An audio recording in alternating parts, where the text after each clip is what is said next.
Amid the scenes of human heartache this summer, another tragedy has been playing out, the huge toll on our unique wildlife.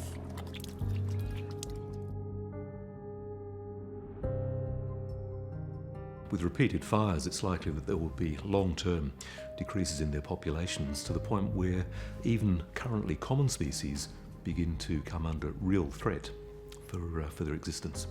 And we can warm the milk. All right. Now we go feed. He was just skin and bone, this little fella. He was just, a little tiny little thing. Like thousands of other Australians, these kangaroo joeys are bushfire refugees. Papa. Going to sleep. Susie Pulis runs a wildlife shelter in East Gippsland. As the fire front bore down, she fled with more than 30 native animals she was looking after.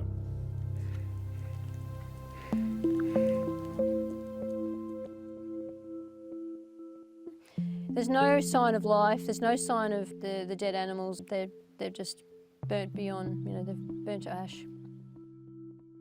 If I hadn't evacuated the animals at the shelter, they could have definitely been under threat. So the toll on me is huge. Sorry, hold it a minute.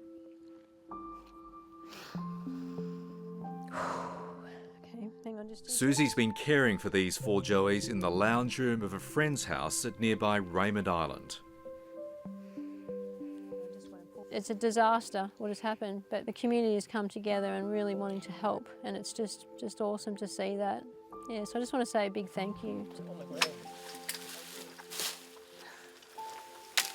Elsewhere on the island, Susie has enlisted a group of volunteers to collect food for 7 koalas that she's temporarily housed in a backyard.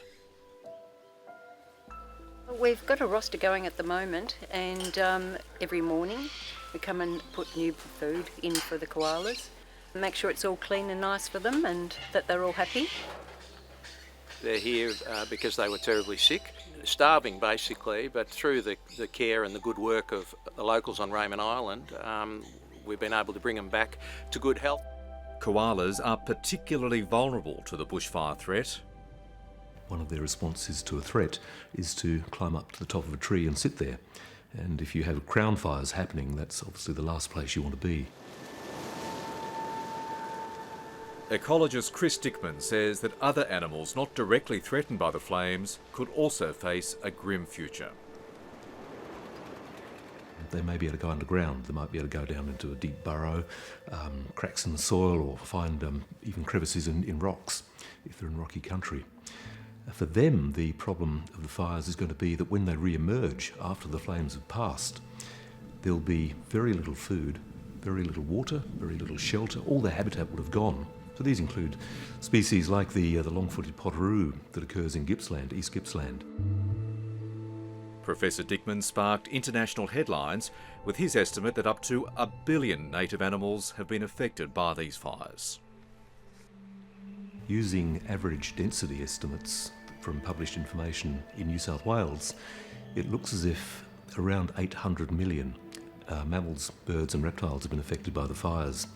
If we can make the assumption that the average densities calculated for New South Wales can be extrapolated into Victoria, where 1.2 million hectares have burned, then we're probably looking at 1 billion mammals, birds and reptiles that have been affected by the fires.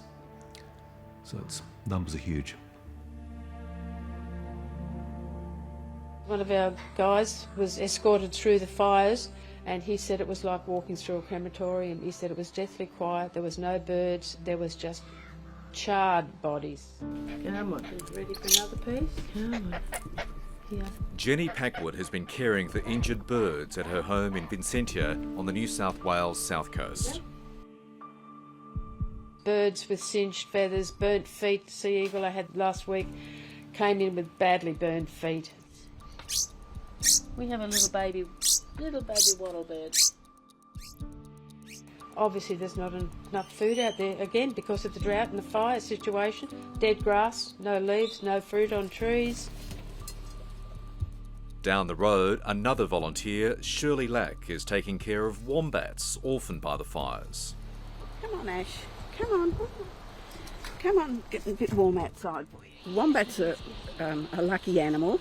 They don't have a lot of impact as the fire's going over, but it's when they come out after the fire that the ground's all burnt and there's no food.